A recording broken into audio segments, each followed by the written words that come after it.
Assalamualaikum warahmatullahi wabarakatuh. Ila hadratin Nabil Mustafa Muhammadin sallallahu alaihi wasallam salawatullah wa salamuhu alaihi wa alaihim ajma'in wa ila arwahi walidina wa muallimina wa zawil huquqi alaina wa liman ahsana ilaina syai'u lillahi lahumul fatihah. A'udzu billahi minasy syaithanir rajim. Bismillahirrahmanirrahim. Alhamdulillahi rabbil alamin. Ar-Rahmanir Rahim. Maliki yaumiddin. Iyyaka na'budu wa iyyaka nasta'in. Ihdinas siratal mustaqim. Siratal ladzina an'amta 'alaihim ghairil maghdubi 'alaihim waladdallin. Amin.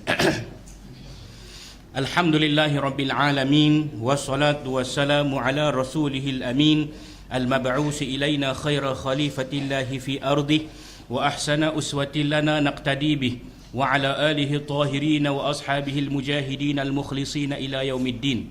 اللهم انصرنا فإنك خير الناصرين وافتح لنا فإنك خير الفاتحين واغفر لنا واهدنا ولا تؤاخذنا بما فعل السفهاء منا يا حي يا قيوم يا ذا الجلال والإكرام. Rabbi syrah li sadri wa yassir li amri wahlul 'uqdatam min lisani yafqahu qawli. Subhanaka la ilma lana illa ma 'allamtana innaka antal alimul hakim wa la hawla wa la quwwata illa billahil aliyil azim wa ba'd. Alhamdulillah, sama-sama kita panjatkan setinggi-tinggi kesyukuran kita ke hadrat Allah Subhanahu wa taala. Pada kesempatan pagi yang berbahagia ini dapat sekali lagi kita dipertemukan oleh Allah Subhanahu wa taala dalam tujuan dan matlamat kita mencari ilmu Allah Subhanahu wa taala, bagi tujuan mentashihkan ibadat-ibadat yang kita lakukan sepanjang kehidupan yang dituntut kepada kita untuk melaksanakannya sebagai satu kewajipan. Maka sewajarnya lah kita menjadikan majlis ilmu taman-taman syurga ini sebagai medan untuk kita bersama-sama memperbaiki diri kita, dalam erti kata lain menghilangkan kejahilan-kejahilan dan seterusnya memperbaiki ibadah-ibadah yang kita lakukan. Semoga ianya membawa kepada keikhlasan dan seterusnya diterima oleh Allah Subhanahu wa taala. Tuan-tuan dan puan-puan hadirin yang dirahmati Allah sekalian, seperti biasalah saya kena habaq juga hari ni. Sebab dalam jadual tak ada nama saya. Mai tu macam biasalah.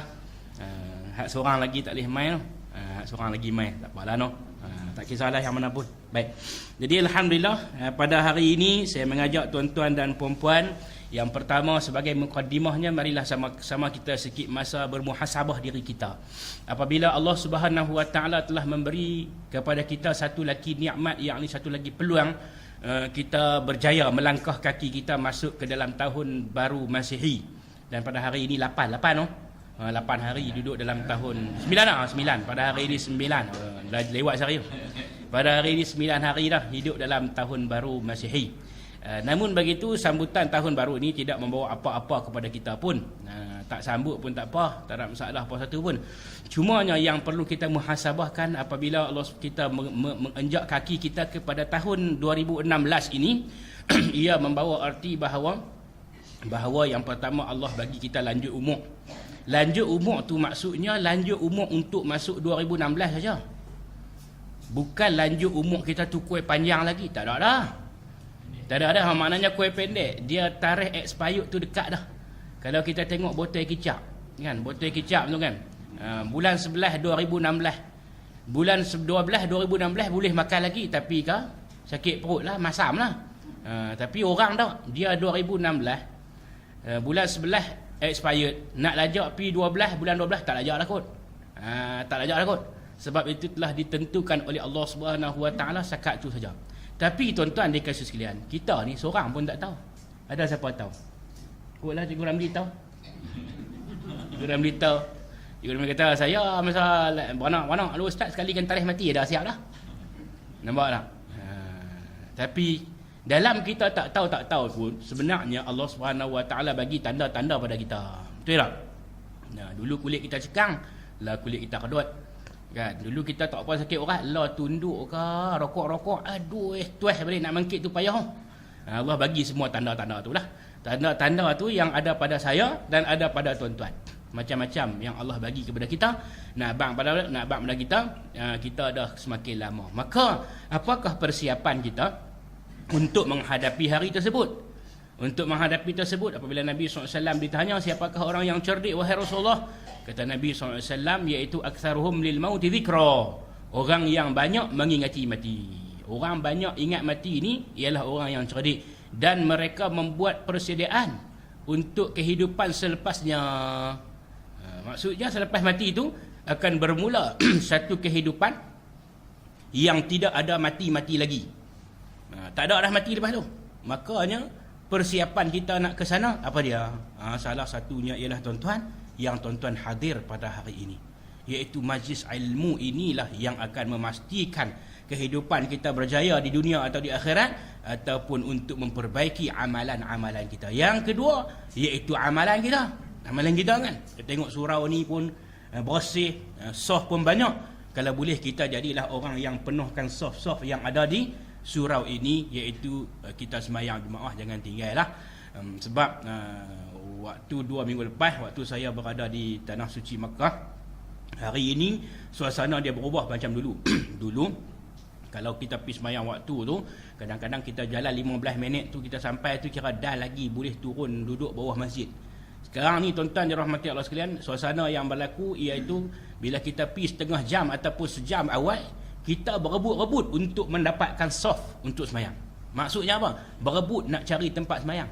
Salah satu sebabnya pasal dia pembinaan masjid tu lah.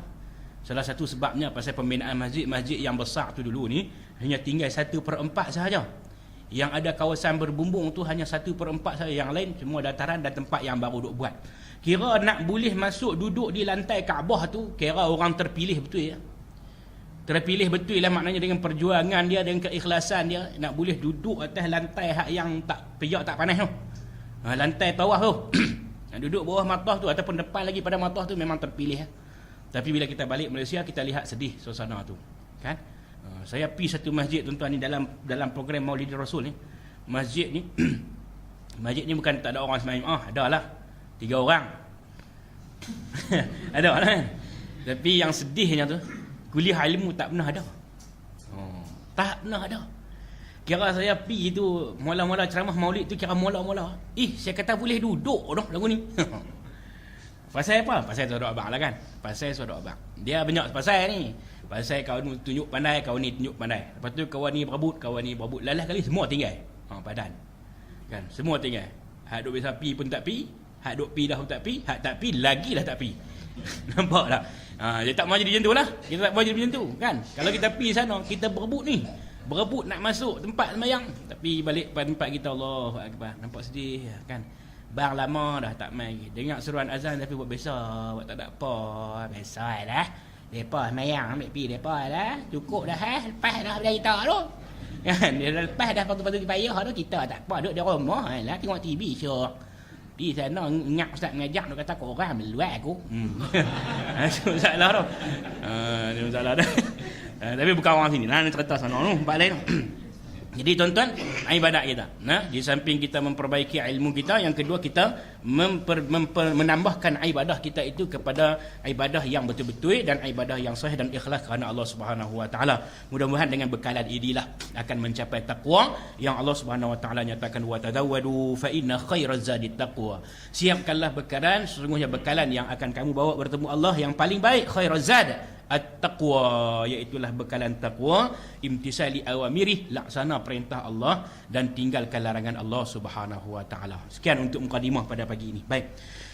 Yang seterusnya, hari ini saya mengajak tuan-tuan dan puan-puan melihat kepada pesan Nabi SAW dalam satu hadis yang dikategorikan sebagai hadis-hadis yang disebut sebagai hadis tanda-tanda akhirnya, tanda-tanda dekat kita dengan hari kiamat.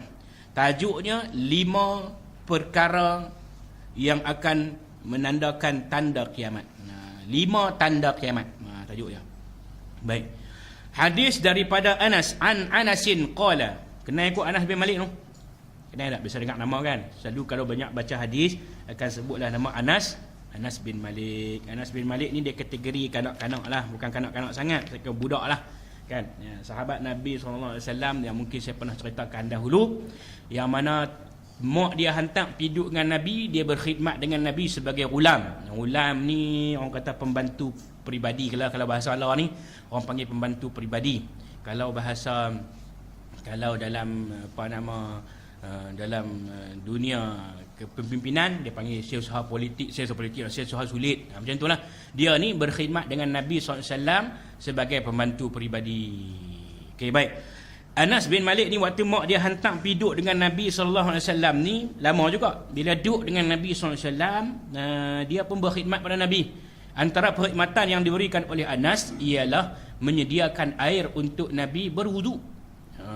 Yang kedua pula menyediakan air untuk Nabi mandi. Itu antara yang kecil. Ada lagi lah yang disebutkan, yang famousnya dua tu lah. Menyediakan air untuk Nabi berwudu.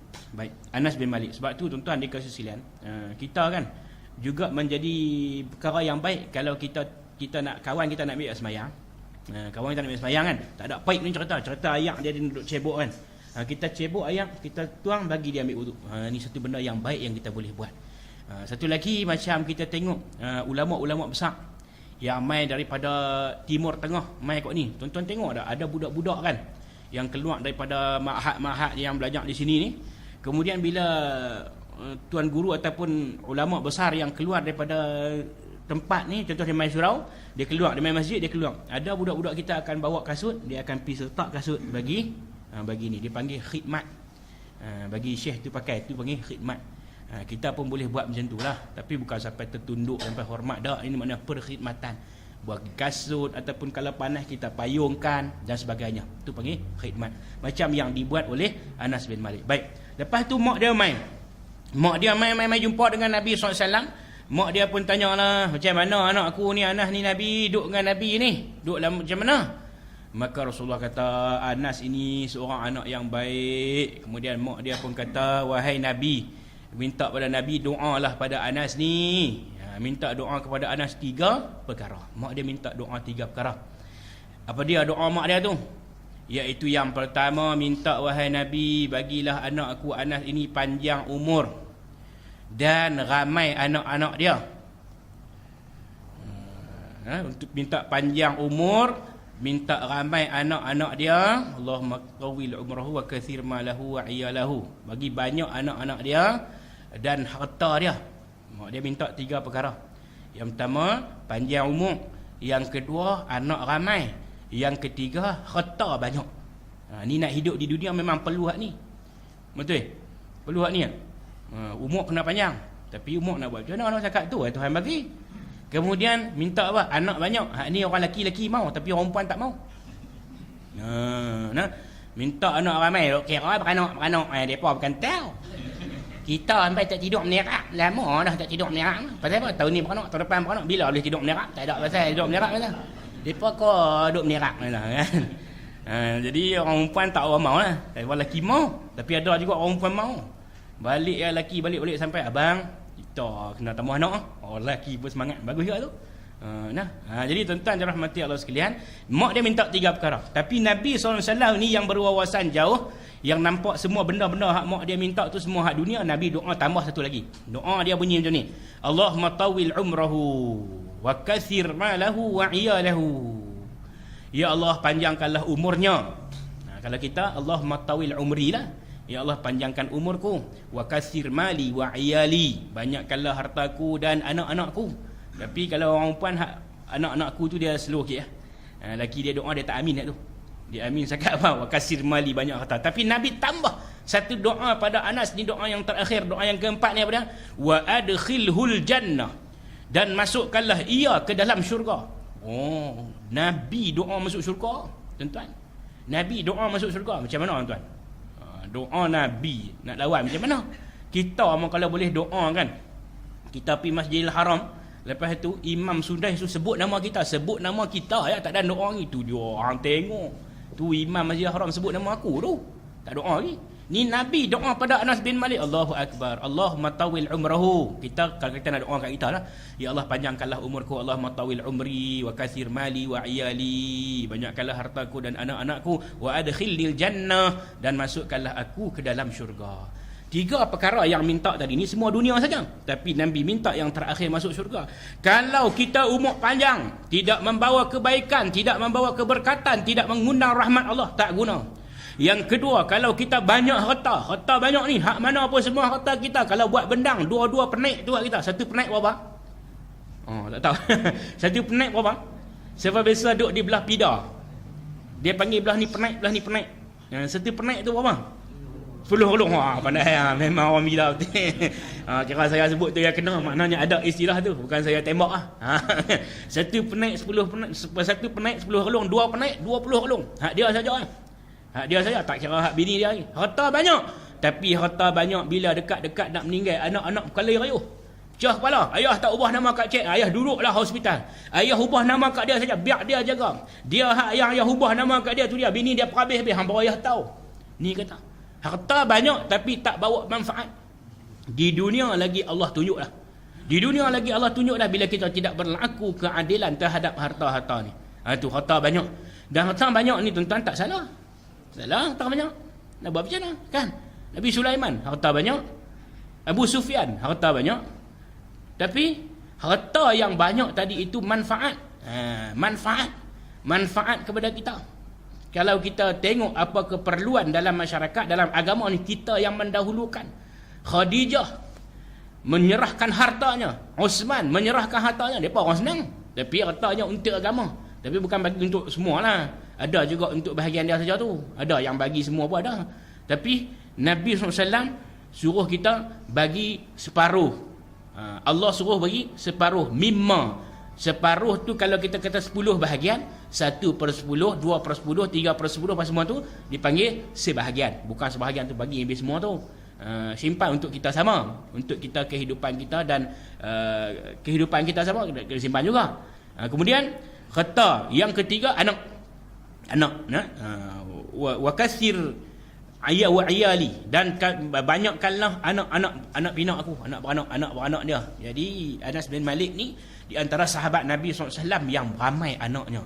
Sampai dekat-dekat dia nak meninggal tu diriwayatkan anak dia ramai sungguh. Tu makbul doa Nabi tu.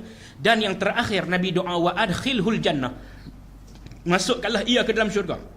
Tiga benda ni dia dapat, tapi yang keempat ni iaitu masuk dalam syurga. Nabi sendiri doa. Sebab itu tuan-tuan jangan lupalah. Kita doa ni, doa minta umur panjang, anak pandai, anak soleh. Jangan lupa keluarga kita ni, doa supaya ahli keluarga kita, jiran-jiran kita, sahabat-sahabat kita duk main mengaji ni semua masuk syurga insya-Allah, mudah-mudahan. Baik, tu Anas bin Malik. Baik, apa kata Anas bin Malik? Kata Anas bin Malik ni, Nabi tak kata lagi, baru Anas bin Malik kata, la uhaddisannakum hadisan la yuhaddisukum ahadun ba'di, sami'tu Rasulullah sallallahu alaihi wasallam yaqul. Kata Anas bin Malik, akan aku ceritakan kepada kamu sebuah hadis yang tidak ada orang lain menceritakannya setelah aku. Katanya, la uhaddisannakum hadisan la yuhaddisukum ahadun ba'di. Aku akan cerita kepada kamu satu hadis yang mana tidak ada orang akan cerita selepas aku ni. Maknanya dia meriwayatkan hadis ini. Apa kata dia? Sami'tu Rasulullah. Kata Anas bin Malik, aku dengar Rasulullah. Sami' tu macam tuan-tuan duduk ni. Kalau saya duduk, tuan-tuan cakap. Kalau saya cakap, tuan-tuan duduk. Tuan-tuan duduk dalam majlis tu, tuan-tuan dengar dengan telinga tuan-tuan apa yang saya kata. Anas bin Malik, dia dengar apa yang Nabi kata dengan telinga dia. Sebab tu dia sebut sami'tu. Aku sendiri yang dengar. Aku dengar apa? Kata Rasulullah sallallahu alaihi wasallam yaqul, Rasulullah sallallahu alaihi wasallam telah bersabda, min asyratis saah, di antara tanda-tanda berlakunya kiamat, iaitulah yang pertama ayyaqillal ilmu, iaitulah yang pertama sedikit ilmu, yang kedua wayazharal jahlu, yang kedua dia kata banyak kejahilan, yang ketiga wayazharaz zina, berlaku banyak perzinaan, yang keempat wataksuran nisa, yang keempat ramai kaum perempuan dan sedikit kaum lelaki, wayaqillar rijal hatta yakuna li 50 imra'atan al-qayyimul wahid, sehinggalah suatu hari nanti seorang lelaki akan mengurus 50 orang perempuan. Baik, ini 5 tanda yang Nabi SAW sebut. Banyak tanda-tanda tu, tapi dalam hadis ini Nabi sebut 5. Salah satunya ialah tuan-tuan, yang pertama dibahaskan di sini ayyaqillal ilmu, iaitulah kurang ilmu. Kurang ilmu ni pasal tak mau cari ilmu. Ilmu yang dimaksudkan dalam perbahasan hadis ini ialah ilmu agama. Ilmu lain orang mau. Anak mengaji engineer orang mau, tapi tak salah mengaji engineer, jangan kata salah pula. Mengaji engineer ni bagus, Islam pun suka. Sebab apa? Kita ada kepakaran dalam kejuruteraan, tak ada masalah. Cumanya dia engineer tu, dia settle tak bab agama dia. Mengaji bahagian doktor, bahagian farmasi, bahagian apa-apa saja, tak ada masalah tu. Tetapi settle tak bab agama tu. Bab agama tu settle tak? Yang tu yang kita perlu titik beratkan. Sebab bila belajar ni tuan-tuan, dia bukan mestinya menjamin untuk dapat kerja. Orang Melayu kita, dia faham bila belajar tinggi-tinggi tu jamin dapat kerja. Tetapi kebanyakan hak yang dapat kerja tu memang mengaji tinggi lah. Cuma tak semestinya lagi. Ada kawan kita yang mengaji sekali dengan kita dulu, habis belajar dengan kita, degree diploma habis sekali dengan kita. Tapi tuan-tuan sampai keluar, dia tak menjawat jawatan apa-apa. Dia bekerja sendiri. Maknanya rezeki kita ni bukan hanya kerja pada kerja yang tetap macam yang orang kita dulu abang yang ngaji lah pandai-pandai, esok beli kerja kerajaan. Duit banyak kerajaan tu, hampa ya tak ada duit. Lebih kurang tu lah. Kan? Tak semestinya lagi. Bukan menjamin. Tetapi kalau orang itu pakar dalam bidang tu. Saya waktu saya sedang iktikaf, cerita bila sikit, di dalam Masjidil Haram tu saya tengok satu kelompok manusia duduk situ. Ada satu orang syekh duduk sandak di tiang. Yang duduk keliling dia tu tuan-tuan, siapa dia? Anak-anak umur 7 hingga 12 tahun. Seluruh dunia bagi saya lah. Sebab saya tengok yang ni bangsa ni, yang ni bangsa ni. Tapi yang menguasai daripada 12 orang tu ataupun 10 orang tu, 5 orang daripadanya ialah anak orang Islam kita, orang Malaysia. Saya duduk fikir, budak-budak ni umur lagu 7-8 tahun main duduk menghafal Quran, bukan buat apa pun. Menghafal Quran, syekh tu main dia pada baca menghafal Quran. Kan? Saya terfikir, kuat sungguh keyakinan mak dia. Kuat sungguh keyakinan pak dia. Pasal apa tu?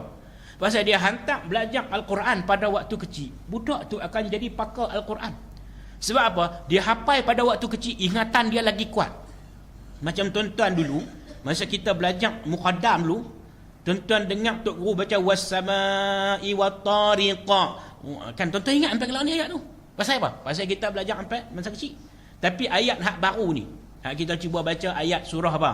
Ayat suratul Baqarah. Kita baca, buat tak ingat tak? Buat tak ingat sebab kita dah semakin lama. Tapi budak yang belajar pada kecil, dia akan jadi pakar dalam bidang tu. Jadi nanti bila dia balik main di Malaysia ni, kepakaran dia tu akan digunakan.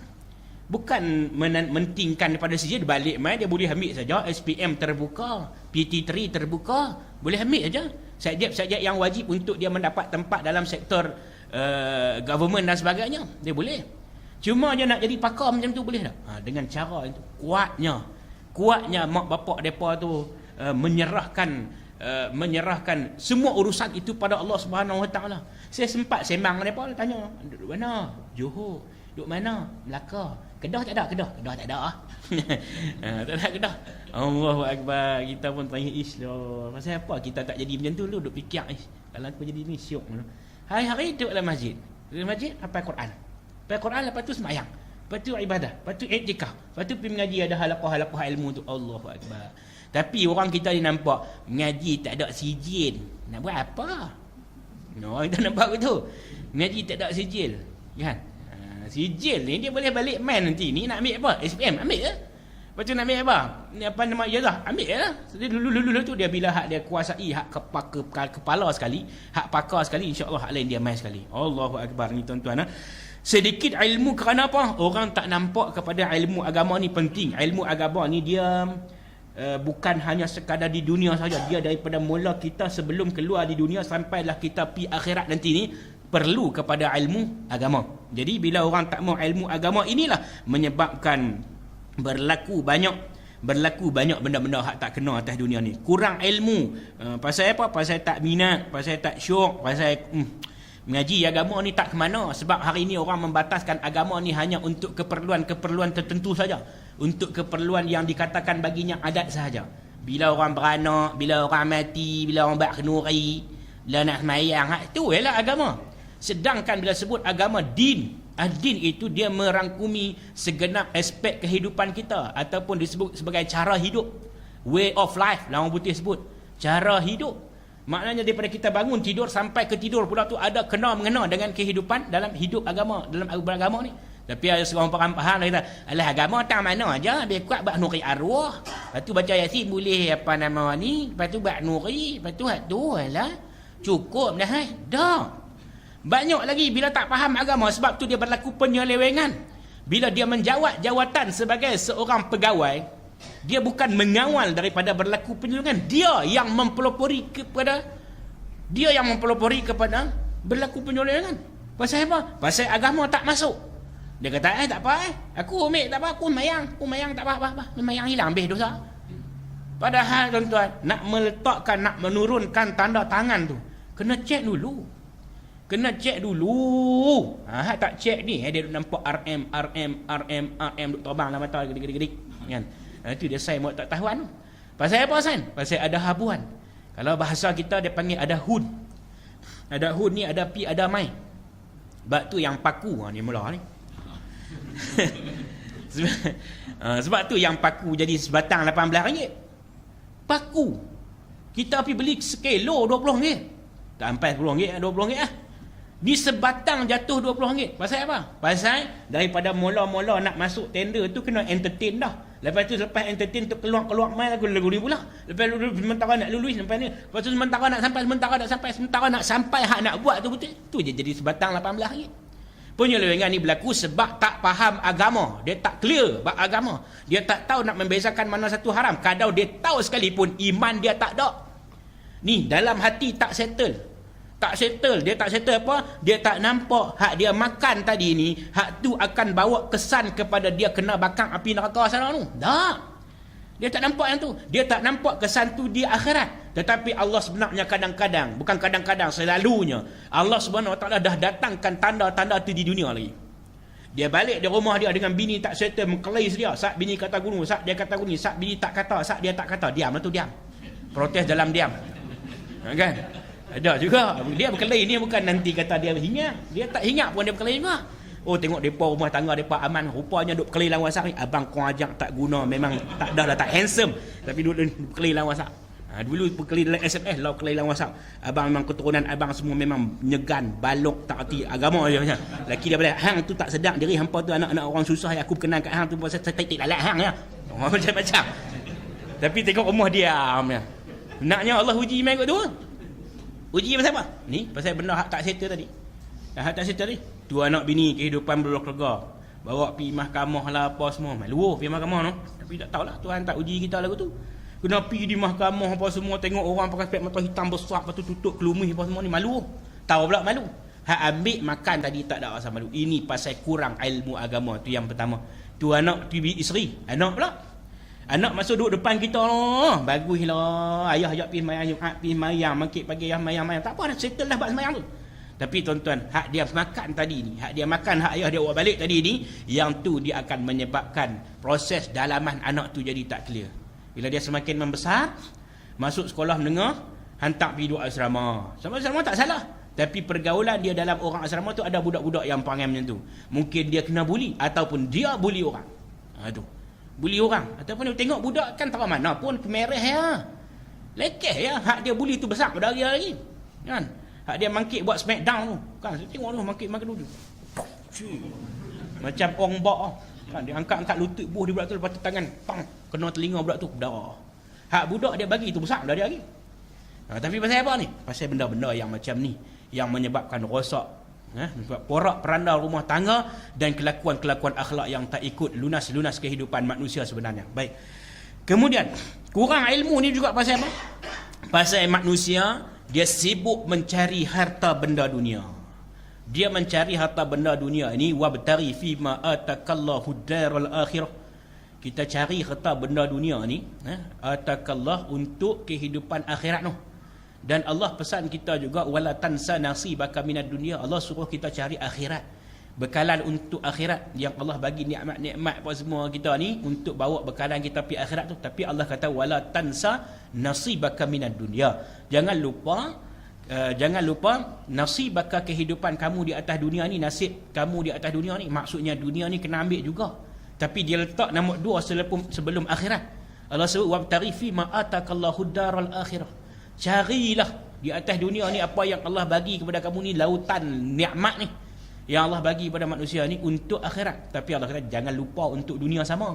Dunia pun cari juga, sebab untuk dunia ni lah kita ada pakaian, kita ada tempat tinggal, kita ada kenderaan untuk dunia ni. Tapi hak Allah bagi semua kemudahan itu ialah matlamatnya untuk akhirat. Sebab itu Allah sebut dalam ayat yang lain, wal akhiratu khairun wa abqa. Akhirat itu lebih kekal dari dan wa abqa, dan khairun baik dan lebih kekal. Wal akhiratu khairun wa abqa, akhirat itu lebih baik dan lebih kekal bagi kamu. Makanya tujuan nak kita buat atas dunia ni semua nak pergi ke akhirat sana. Yang tu yang akan dinilai oleh Allah Subhanahu Wa Taala. Jadi carilah harta. Tak salah cari harta tu. Kita jadi ahli perniagaan, kita jadi orang yang berjaya dalam bisnes kita. Tetapi kita tak lupa jalan Allah. Tak lupa. Berapa ramai orang yang menghubungi saya nak wakaf tu, nak wakaf ni. Saya baru ni ada satu surau, dia hantar WhatsApp kat saya, kata kami memerlukan 30 tu papan. Tu papan hak kau guna tu. Ni apa nama? Rehal kuliah. Berharga RM30. Dan kita buka untuk wakaf. Saya tembak pi dalam satu grupnya. Dalam satu grup, dalam masa 15 minit boleh dapat 35 biji. Nak abang katanya orang kita ni hari ni dia duit ada, tapi peluang untuk buat kebaikan tu kadang-kadang tak mai. Jadi kita nak kena contoh kot tu lah. Bila kita ada, orang buka apa-apa tanah wakaf tapak masjid ke apa ke untuk agama ni lah, yang tak ada kepentingan kita pun, tak tulis pun nama kita di situ, sumbangan daripada Cikgu Ramli, tak ada. Kan bagi gitu ya. Yang tu kita nak jadi.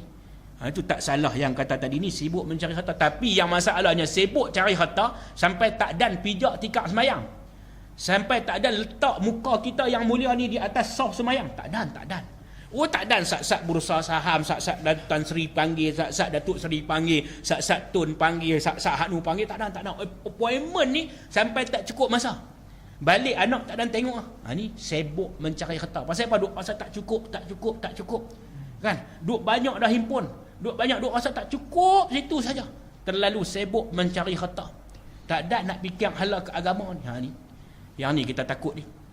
Sebab kadang-kadang bila kita cakap Allah bagi ujian macam tu, sebab itu kita kena beringat-beringat tuan-tuan. Kalau saya jadi macam tu, tuan-tuan peringat saya. Kalau tuan-tuan jadi macam tu, saya peringat tuan-tuan. Sama-sama kita peringat. Aku nampak ustaz ni dunia banyak lah ni. Dulu naik kereta cabut, ya Allah, tengok main naik parking jet. Tak ada tu. Tak ada lah sampai tu kan. Tengok tuan-tuan, tengok.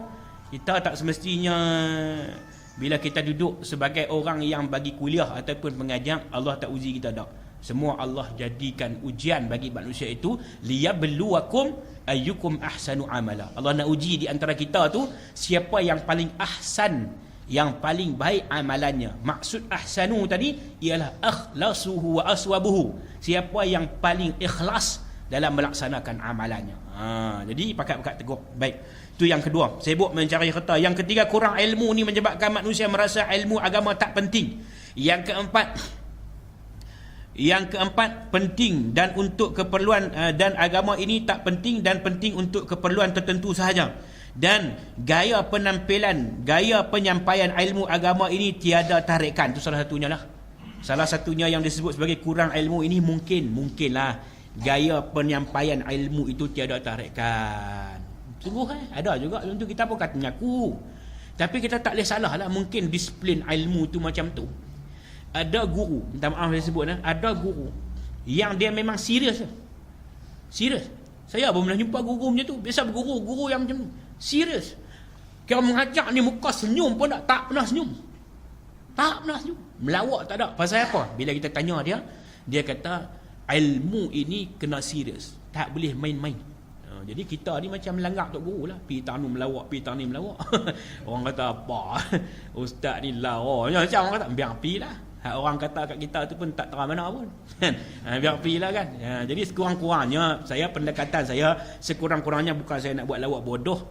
Sekurang-kurangnya ialah yang penting tuan-tuan bagi tumpuan dan tak mengantuk. Tu pun duk geli pun mengantuk juga. Tu tak. Kata kena nasi lemak ustaz ambil kacang banyak biji 15, ikan bilis ada 3 ya. Allah ni kata. Kan tu contoh lah marah. Saya orang beli nasi lemak orang saya pula. Menawak. Tu dalam duk serius dia boleh main lagi tu. Tu marah tu. Mungkin ada gaya penyampaian juga menyebabkan orang kurang pada ilmu agama lah. Mungkin guru-guru agama ni juga kena diberi kursus sikit bagaimana nak mengadaptasikan cara untuk berkuliah. Kalau dalam teori pendidikan tu dia sebut unsur-unsur kucindan lah. Kucindan bahasa Melayu kita jangan dengar, tapi kalau cikgu dia ada kursus pedagogi tu dia sebut unsur-unsur kucindan ke kecindan tu, bukan kencin lah yang naknya. Itulah kucindan tu, iaitu dia ada sedikit jokes ataupun sedikit tarikan melalui contoh yang dia bagi tu. Kita kursus pedagogi tapi tak ada yang jadi cikgu sampai tang unsur kecindan tu berhenti. Baik tuan-tuan dirahmati Allah sekalian. Habis bab yang pertama berkaitan dengan ayyaqillal ilmu. Yang kedua tuan-tuan dia sebut wa yazharal jahlu. Wa yazharal jahlu ni tanda yang kedua, iaitu banyak kejahilan. Banyak sekali kejahilan yang berlaku pada hari ini, dan disebabkan dengan kejahilan manusia itu menyebabkan manusia hilang nilai-nilai integriti tuan-tuan. Saya kongsi waktu saya mula-mula depa bagi kerja kat saya ni, saya pun masuk kerja kena pergi kursus dulu, dia panggil kursus induksi ke induksi. Kita pergi kat kawan tu sebut induksi, dia kata tak kena induksi. Pergi kat kawan ni kita sebut induksi, dia kata tak kena induksi. Oh semua tak kena. Hak mana kena tahu lah. Bubuh bila. Kursus induksi. Lah ni dia panggil PTM. Program Transformasi Minda. Dulu panggil induksi. Baik. Masa kursus induksi tu kita pergi tu, sehari perjalanan yang pertama tu kita kena menginap di hotel lah sebelum sampai di tempat tu. Buat jauh buat lautan. Jadi kita kena pergi awal hari perjalanan. Tak apalah. Hari perjalanan tu. Hari perjalanan tu bila kita menginap di hotel, nanti selesai kursus pun nak balik. Hak yang pi yang kita tu, orang dia lama sikit dah, cuma dia pi kursus lewat. Lambat pi kursus, tahu macam mana pi keling kita. Dia pesan, dia kata ustaz, ni nak balik ni kita nak kena buat claim lah. Tak apa buat claim kalau boleh. Mana kita pergi kita boleh. Dia kata ustaz nak beli resit hotel lagi. Nampak? Tu unsur yang pertama masuk dalam minda kita. Apa dia? Kena beli resit hotel. Tuan-tuan, kita duduk hotel baru dapat resit. Bayar. Ni tak. Apa dia? Pi beli resit di hotel, balik mai claim ikut harga yang hotel bagi ataupun harga yang kita deal dengan hotel tu, kita nak tuntut banyak mana. Sedangkan kita tak duduk di hotel tu pun. Nampak? Kita nampak biasa. Sebab apa? Dia cuba membrainwash bahasa orang putih dia apa? Fikiran kita ni. Cuba cuba ni racunkan fikiran kita. Dia kata apa? Kalau ustaz tak buat macam ni, nanti payahlah saya. Awak, saya nak buat macam ni. Itu yang pertama, buah dia yang pertama. Yang kedua pula ustaz, yang kita kena buh harga macam ni. Nanti tak habis kita tarik kita. Oh, ustaz buat juga, nanti tak habis. Yang kedua, dia kata apa ustaz? Bila kita hantar claim masa zaman tu lah. Bila kita hantar claim ni ustaz, kita hantar bulan ni, 3 bulan baru nak dapat. Sebab tu kita kena markup siap-siap. Markup macam mana? Bulan ni kita buh dah RM20, bulan depan RM20, sementara nak dapat RM60. Sebab tu hotel kita beli resit RM10 saja, kita kena buh harga RM70. Markup siap-siap. Tengok tuan-tuan yang dirahmati Allah sekalian. Nampak tak unsur ini dihasut waktu kita mula-mula kerja. Tapi kita ni mujuk duk fikir. Sebab ayah dulu duk marah kalau kita buat benar-benar tak tahu lagu tu. Beli mercun tuan-tuan, kena tibai balok. Beli mercun. Pasal apa? Dia tak percaya kata kita beli mercun duit kita. Pasal apa? Aku bagi duit kat hang cukup-cukup ya. Tambang bas 4 kupang. Lepas tu makan nasi lemak 2 kupang, ayak sekupang, 3 kupang. Hang boleh ambil mana mercun ni RM1 2 kupang. Mercun katak. Tuan nama 7 sebut pam pada meletup-meletup warna hijau. Ingat mercun tu. Balik mai balok, dia tak percaya kat kita. Kita pun teriak dah, duit. Kita pergi habaq kat mak pun. Mak belah habaq betul-betul. Ingatkan mak nak masuk belah kita. Tengok mak dulu. Dia tak masuk belah kita. Mak dia dengar marah, dia tak masuk belah kita. Dia masuk belah ayah dia. Belah ayah dia belah suami dia. Betul lah tu. Ni kita hari ni, ayah marah kongkong pasal anak tu. Mak kata, ayah hang saja lagu tu. Dia dulu pun teruk. Jahanam. Dia mak tu kena tikam turut dulu. Satgi baru kita minta penjelasan. Ayah dia tak ada pi mana apa keluar pi masjid ke mana macam. Hang macam tak betul-betul. Habaq kat mak betul. Mak tak marah Bak mak tak marah habaq betul-betul. Dia abang. Saya abang. Menaknya mak cik 3 hari dah tak makan. 4 hari dah tak makan. Saya abang tak makan? Tak makan lah, nak beli meracun. Saya abang, duit 3 hupang tu cik beli 4 hari pakai seringgit 2 hupang. Cik boleh beli meracun. Tu ayah tak percaya, tu cik percaya. Nampak? Masa tu kita beli meracun duit kita, ayah kita tak percaya. Sebab apa? Dia bagi cukup-cukup, dia tahu. Kalau bagi lebih, memang konon kot lain. Tak bagi cukup-cukup tu boleh konon kot lagi. Tambah bagi lebih. Ni tuan-tuan dirahmati Allah sekalian. Masa tu pendidikan masa tu. Tapi bila kita kerja, ada orang nak suruh kita buat gitu. Ni kita cerita pengalaman kita senang. Baru tak kenal dengan orang, kenal dengan kita sendiri. Kalau saya ambil tuan-tuan, memang boleh saya ambil. Tapi dengan RM60 tuan-tuan, saya nak kena menanggung dosa tu sampai hari kiamat. Dan saya nak kena menanggung benih yang ada jadi daripada ayak mani saya ni nak masuk ke dalam jadi anak saya tu dengan benih yang haram tu. Tuan-tuan, yang tu kita kena fikir jauh sikit. Kita jangan fikir tang tu saja. Ni kalau tak ada nilai-nilai integriti, maka pada hari itu kita akan ambil benda yang salah. Kita akan ambil benda yang salah. Bukan hak kita. Rakyat Malaysia keluarkan apa? Keluarkan duit banyak cukai, berbagai-bagai cukai, cukai jalan, cukai elektrik, cukai tol, cukai GST, apa semua cukai semua. Tak ada benda yang tak ada cukai. Berak pun kena cukai. Itu je tak? Pergi peluk lagi dalam 6 bulan hantar main bil merah. Berak tak bayar. Semua kena cukai. Minta maaf kan. Jadi cukai-cukai ni kita kena bayar. Jadi rakyat Malaysia menanggung semua tu. Tiba-tiba kita claim ambil benda yang bukan hak kita. Wala taqulu amwalakum bainakum bil batil. Kita makan benda yang salah dengan cara yang salah, harta di antara kita semua. Ni tuan-tuan rahmati Allah sekalian. Jadi syukur kita tak buat benda tu. Yang kedua, bila kita lama kerja, orang bagi satu tempat pada kita, naik pangkat contoh. Bila naik pangkat, cabaran dia lain pula. Cabaran dia kot mana? Cabaran dia waktu kita nak menurunkan tanda tangan. Dia mai dari mana tuan-tuan? Kita nak buat proses pembelian. Kata benda kerajaan nak beli apa-apa pula. Prosedur kewangan dia kena datangkan 3 quotation. Tapi ada orang tak patuh kat ni. Sebab apa? Sebab dia ejah mai, dia boleh, orang tu pun boleh. 3 quotation yang sampai kat kita tu, kita kena pilih 3 tu. Dan 3 tu tak semestinya kita pilih hak murah ataupun kita pilih hak mahal. Kita kena pilih macam mana? Kena pilih bekalan yang dia nak hantar tu ikut spek yang kita minta. Contoh nak beri rak almari besi, mesti dia hantar besi lah. Tiba-tiba dia hantar mai aluminium. Tiba-tiba dia hantar mai pun tak boleh.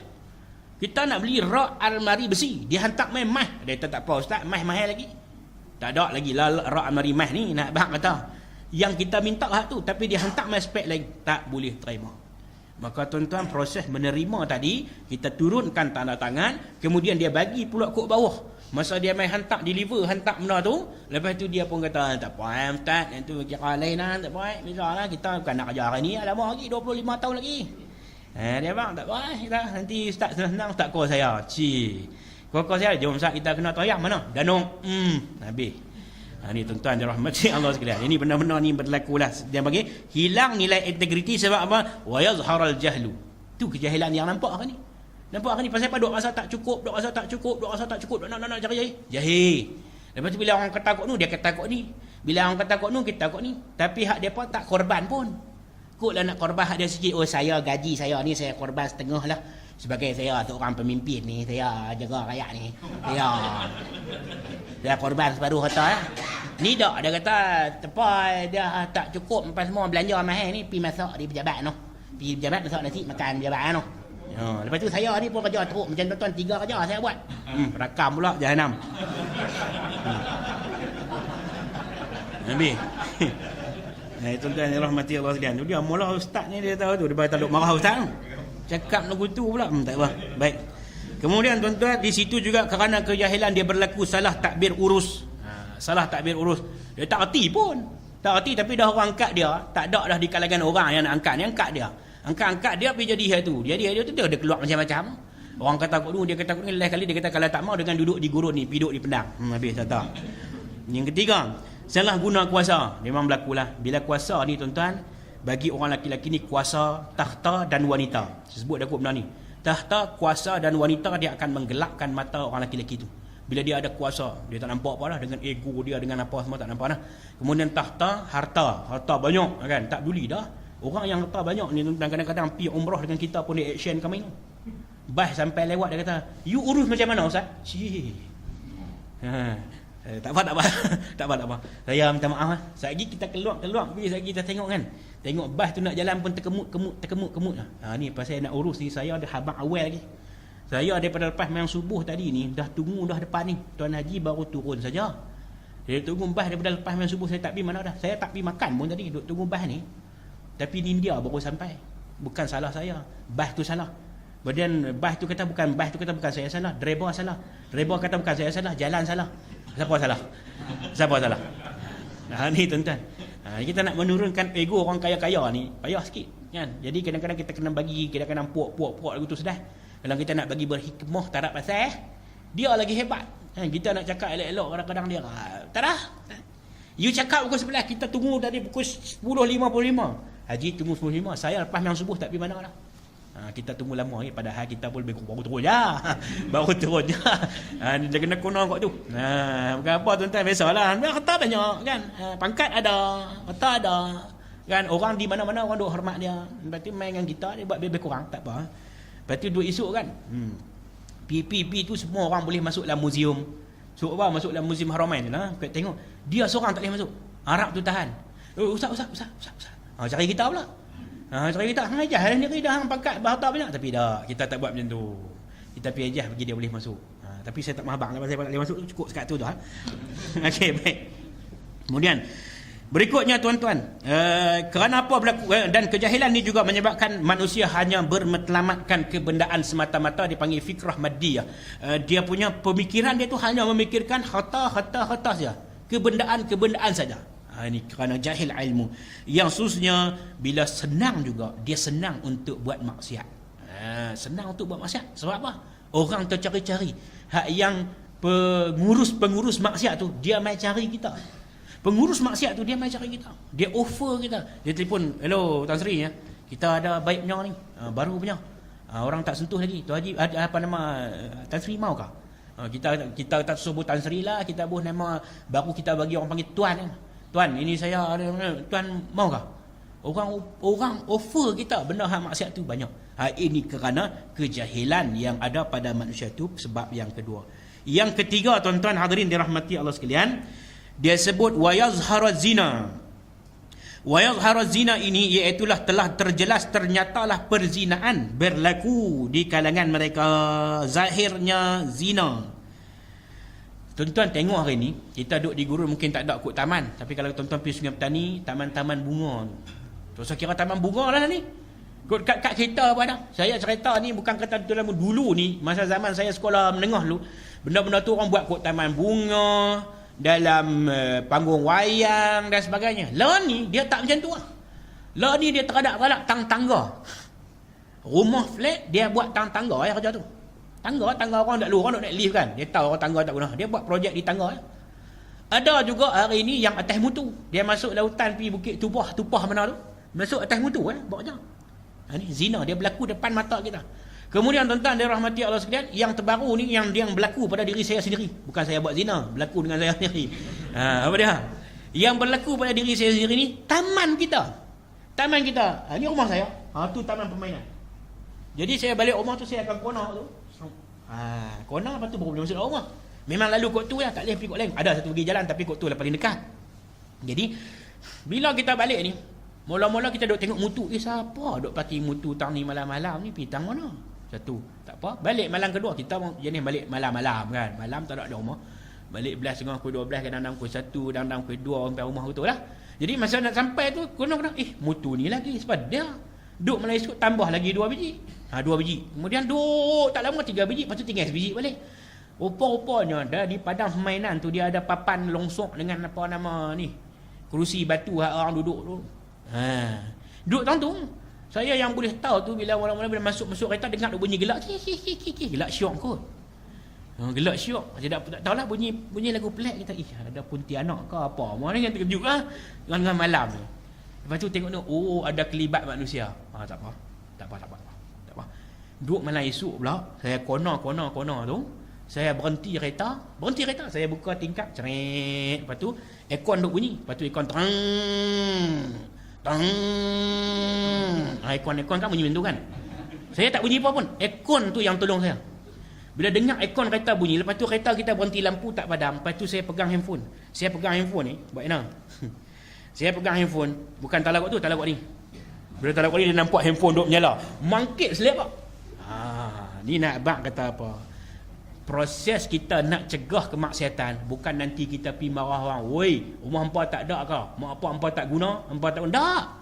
Kita buat macam tu je. Tu cukup dah proses ta'muru nabil ma'ruf.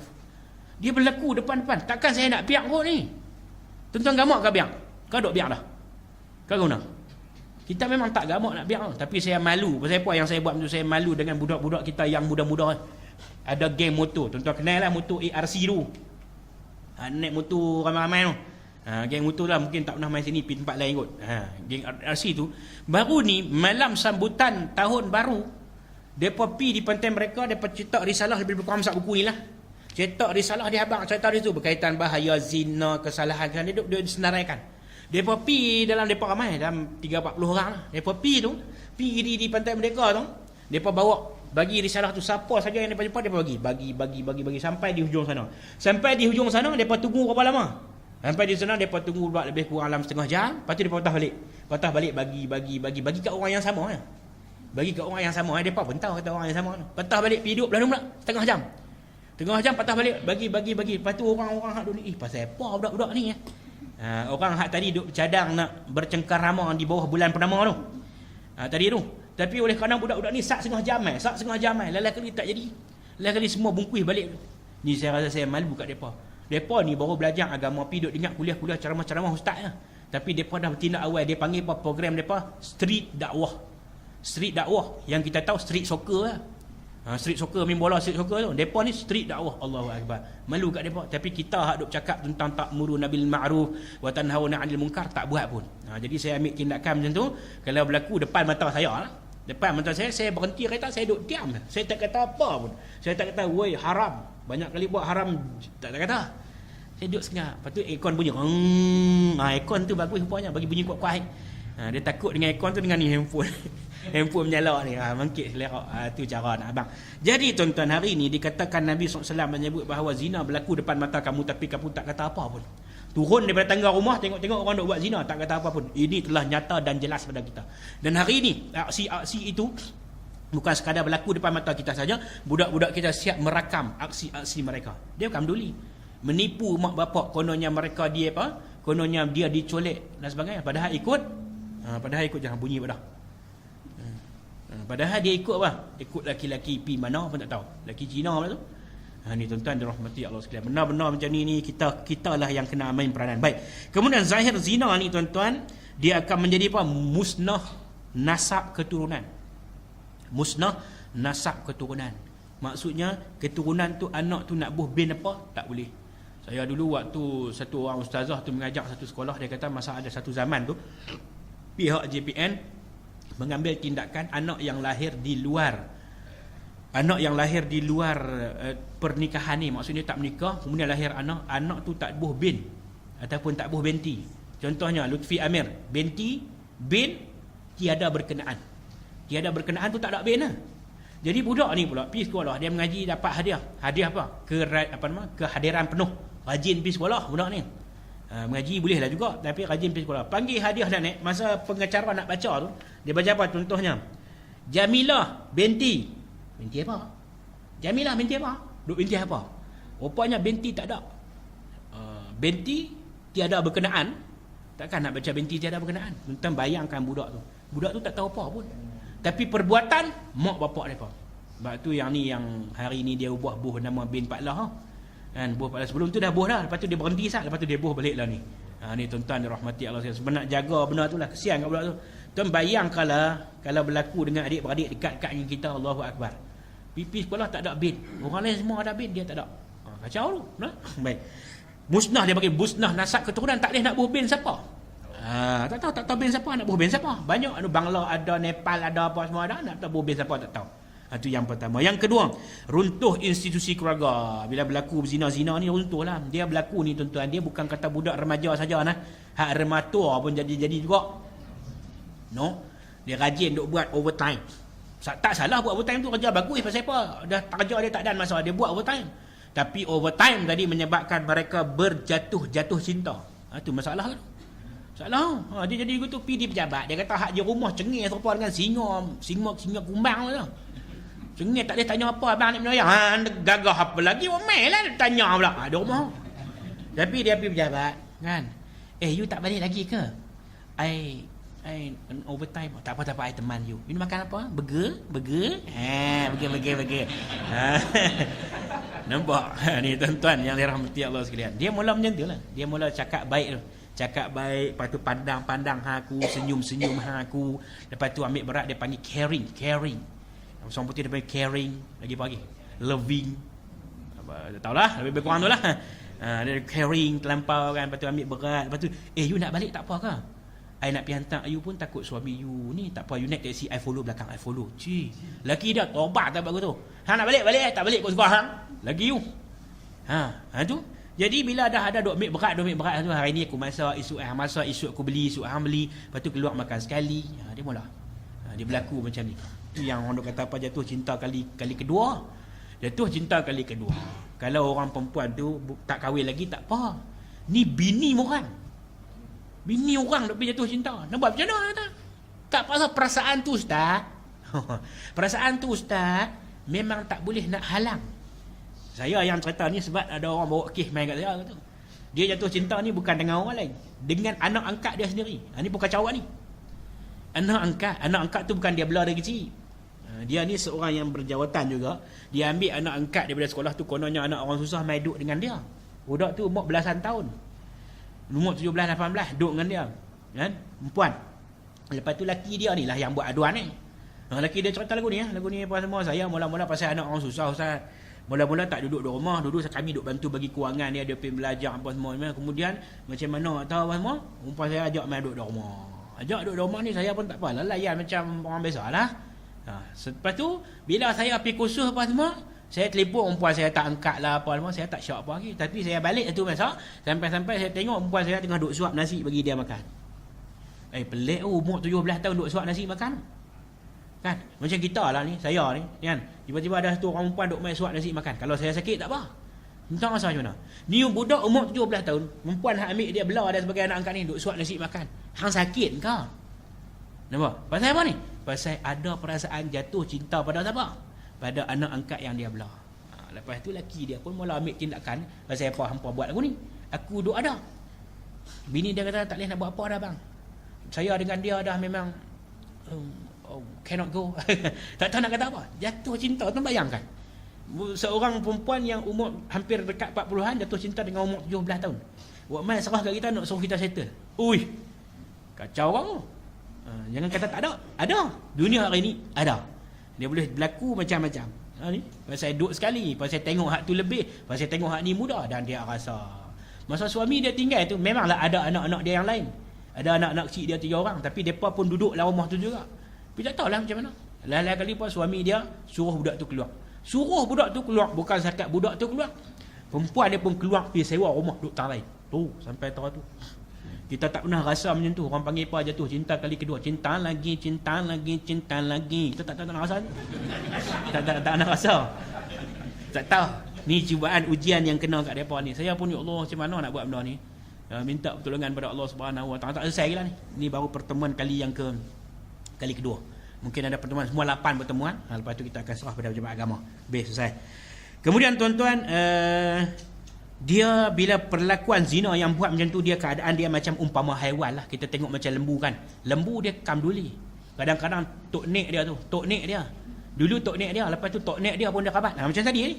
Tok nek dia pun diligan rabat tu. Tok nek dia, "Woi, aku tok nek hang lah." Relax dia tak apa. Perlakuan zina ni dia akan kira. Dia tak kira hang aku kenal ke, aku tak kenal ke, jenis ku dia berasa. Tu dia panggil umpama haiwan. Dan jalan zina itu adalah mudah. Jalan zina tadi saya sebut dah. Sebab itu Allah suruh kita jaga pandangan, rendahkan pandangan dan sebagainya. Kemudian dalam institusi ini juga apabila perempuan itu telah rosak dari sudut maruah dirinya, akhirnya mungkin dia juga akan membawa kepada benda-benda yang teruk lagi lah. Dia tak syok, kemudian dia bawa hidup, dia nak cari keseronokan, dia pergi enjoy apa semua, akhirnya orang tangkap dia, orang jual dia, jadi pelacur dan sebagainya. Ini panggil zahirnya zina tu yang ketiga. Yang keempat tuan-tuan dirahmati Allah sekalian, wa taksuran nisa. Yang keempat tandanya dia sebenarnya ramainya orang perempuan wa yaqillar rijal. Ramainya orang perempuan yang pertama. Yang kedua, yang ketiga, yang keempat, yang kelima wa yaqillar rijal, yang kelima sikitnya laki-laki. Ni sebagai tanda lah. Tapi kita di sini tengok lagu sama banyak tu. Sama banyak. Sama banyak. Di tempat lain macam saya duduk di penjara dulu memang laki-laki ramai. Banduan perempuan ada 40 orang masa tu ke lebih kurang 40 hingga 60 orang. Banduan laki-laki duk ada dekat 3,000 orang.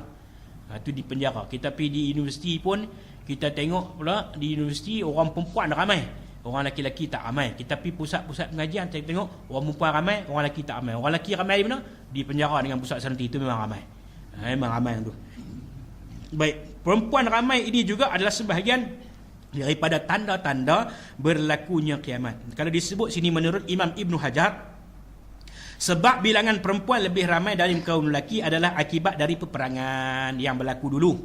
Dan kerana banyaknya terbunuh orang lelaki dalam peperangan dan adalah kaum lelaki banyak terbunuh dalam peperangan bukannya perempuan. Dan juga Allah Subhanahu Wa Taala menghendaki kebanyakan yang lahir di dunia ini adalah perempuan dan sedikit sekali di kalangan laki-laki. Yang disebut dalam hadis ini hatta yakuna li khamsina imra'atanil qayyimul wahid, sehinggalah pada masa itu akan berlakunya seorang lelaki akan menguruskan 50 orang perempuan. Maksudnya nisbah satu laki-laki 50 orang perempuan. Tapi tak sampai lagi ikut, tak tahulah wallahu alam. Tapi masa saya pernah baca satu kajian yang dibuat di Kuala Lumpur saja pada tahun 90-an. Pada tahun 90-an kajian yang dibuat berkaitan dengan nisbah laki-laki dan perempuan. Satu laki-laki nisbah 17 orang perempuan. Satu laki-laki sama dengan 17 orang perempuan di Kuala Lumpur pada tahun 90-an. Saya pernah tengok kajian tu. Hari ini dah tahun 2016. Wallahu alam, mungkin semakin banyak lah.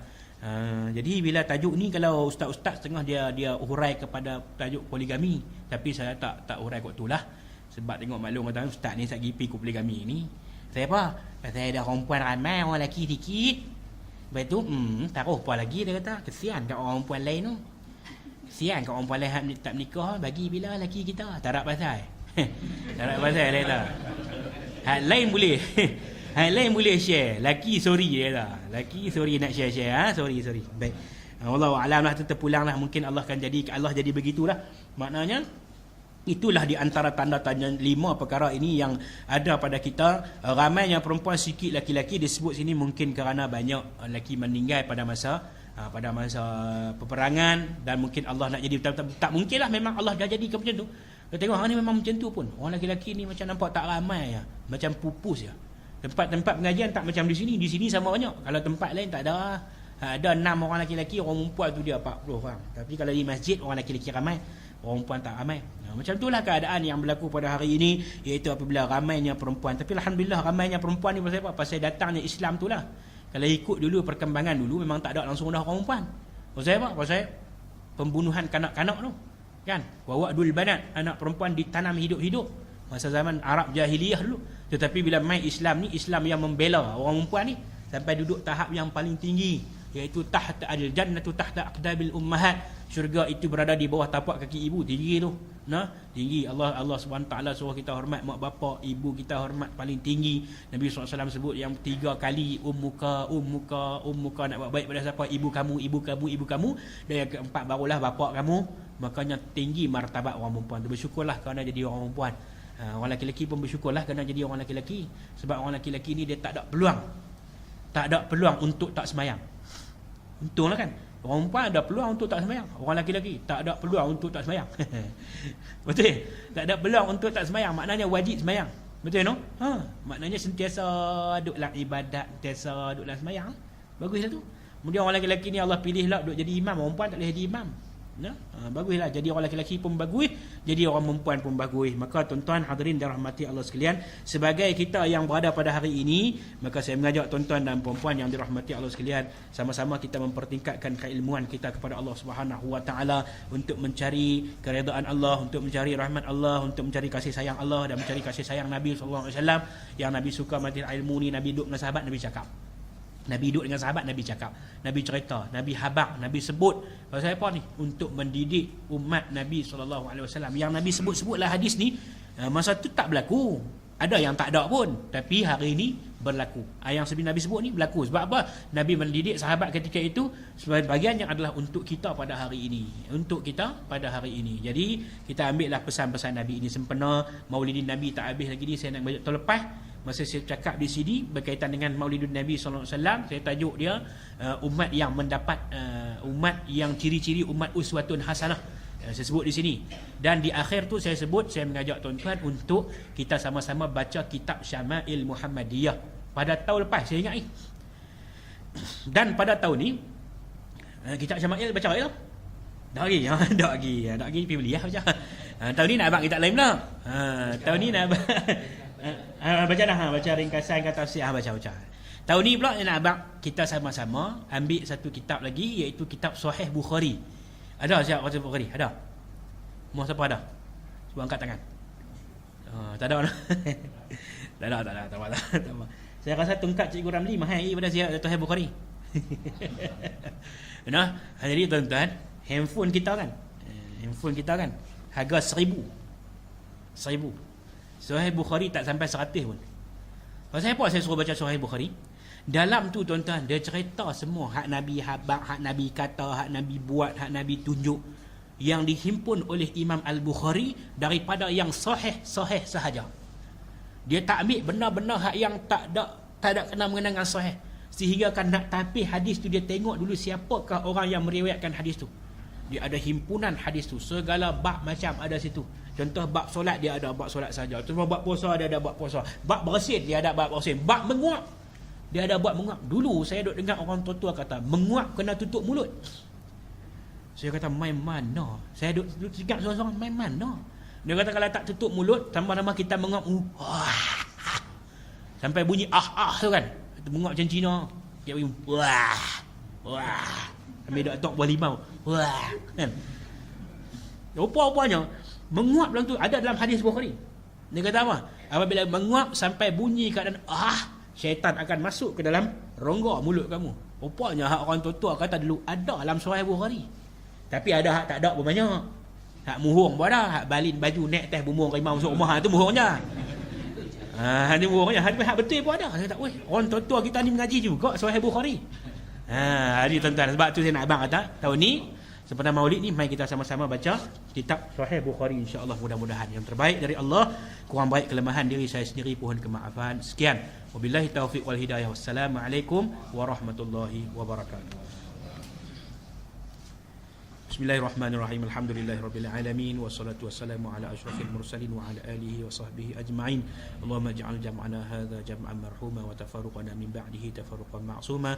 Rabbana la tuzigh qulubana ba'da idh hadaytana wa hab lana min ladunka rahmah innaka antal wahhab. Rabbana atina fid dunya hasanatan wa fil akhirati hasanatan wa qina azaban nar. Wa sallallahu ala sayyidina Muhammadin wa ala alihi wa sahbihi wa sallam. Walhamdulillahirabbil alamin.